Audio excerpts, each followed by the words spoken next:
Now at 4:30 on WKYT this morning, we're tracking the latest on a massive fire in Johnson County.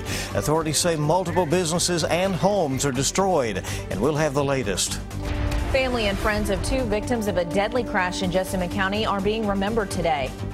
And hundreds of protesters, including a presidential candidate, are expected to descend on Kentucky today to support jailed Rowan County Clerk Kim Davis. Tracking, alerting, protecting. This is WKYT This Morning.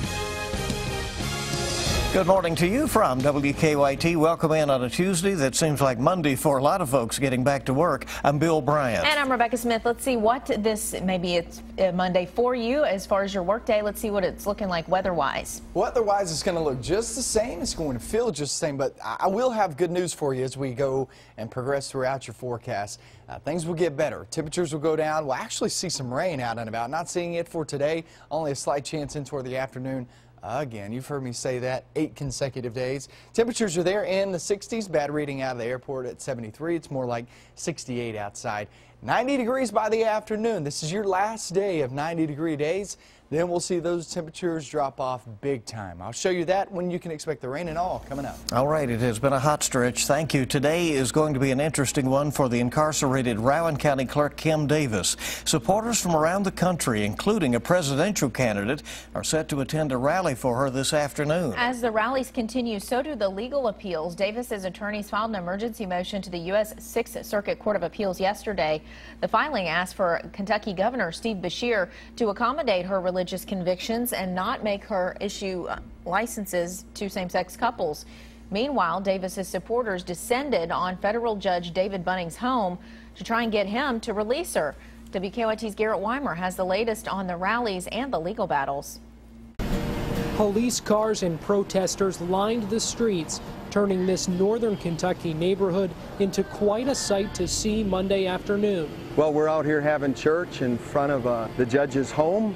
A group of a few dozen battled the heat for hours. Pray for Judge David Bunning to repent. First passing out flyers asking Judge Bunning's neighbors to pray for him to let Kim Davis out of jail. Then holding signs and singing outside his home. Kim Davis is unlawfully being held in jail right now and being prevented from doing her job. Several neighbors I spoke with did not want to talk on camera for safety reasons, but they tell me they thought protesters crossed the line by coming out here in front of the federal judge's home. But folks in the group here say they made their point. Ever since Davis was locked up at the Carter County Detention Center last week, we've seen signs from her supporters calling Judge Bunning a tyrant. They say they wanted to bring that message to his neighborhood. Kim is not alone. She is not alone. Kim is not forgotten. We will continue to pray, we will continue to educate, and we will continue to bring awareness to the judge and to everybody else what's going on until Kim Davis is free and back to doing her job. Until then, while Davis remains in jail, Zastro says their work is not done. In Fort Thomas, Garrett Weimer, WKYT. As we mentioned, another rally is planned for outside the jail this afternoon. It's expected to include Republican presidential candidate Mike Huckabee. Well, because of the extra traffic expected due to the rally, Carter County school leaders helping police by keeping the 5 schools closest to the jail closed today. Those schools are East Carter High, East Carter Middle, and Pritchard Heritage and Star Elementary Schools. We're learning some new information this morning about a fire that destroyed multiple businesses overnight in Johnson County. The fire first started at the Spare Time Bowling Alley in Paintsville. Firefighters say 8 families' homes were destroyed along with those businesses.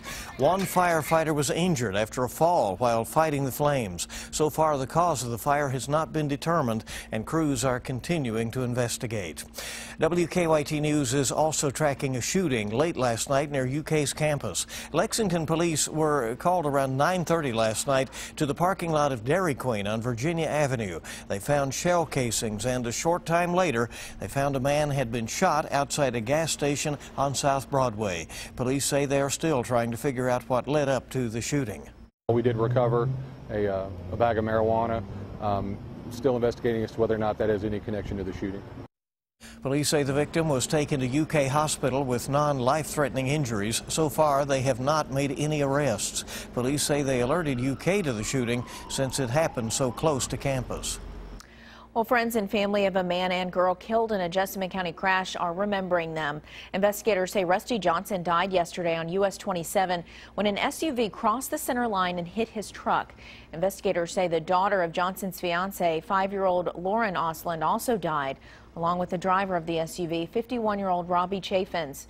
Friends say Johnson's fiancee Rachel and her young son are battling serious injuries at UK hospital. Police say they think the driver of the SUV may have been distracted at the time of the crash. The investigation continues into how a drone ended up crashing into Commonwealth Stadium over the weekend.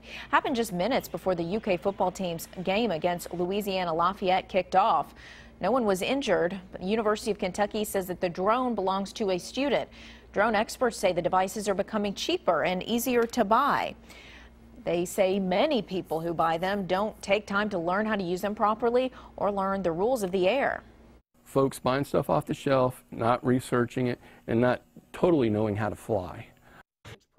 The FAA says model aircraft like drones need to stay below 400 feet and should not fly within 5 miles of airports without permission. The FAA is expected to issue more formal drone regulations by the end of the year.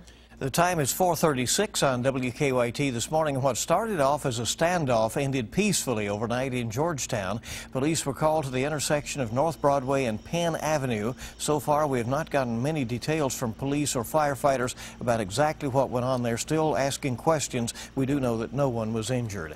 A man is recovering this morning after being shot in Danville. Police say around 2:30 Monday afternoon, a man walked up to them near the corner of South 3rd and Jacob Streets, saying he had been shot nearby.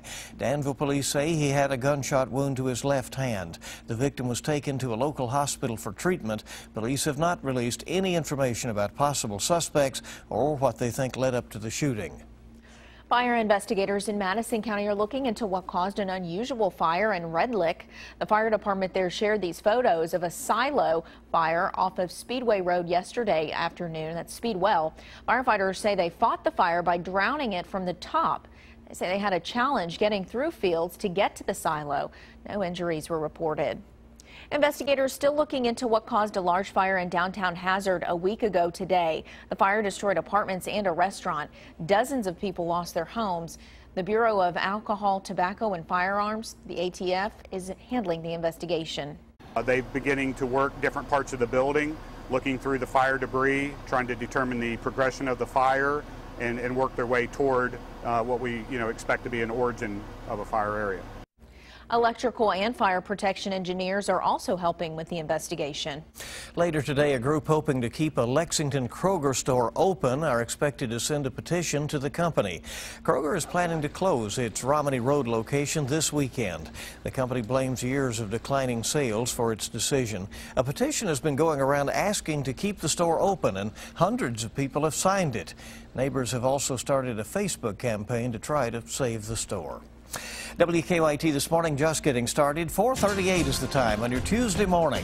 Well, it's either happened to you or someone you know. Your email's hacked. Now what should you do? That answer coming up in Mom's Everyday Minute. Starting off in the 60s this morning, and that's pretty much where we have in the past several days. Now, big changes are in the forecast. Slide throughout your work week. I'll get right into that coming up next.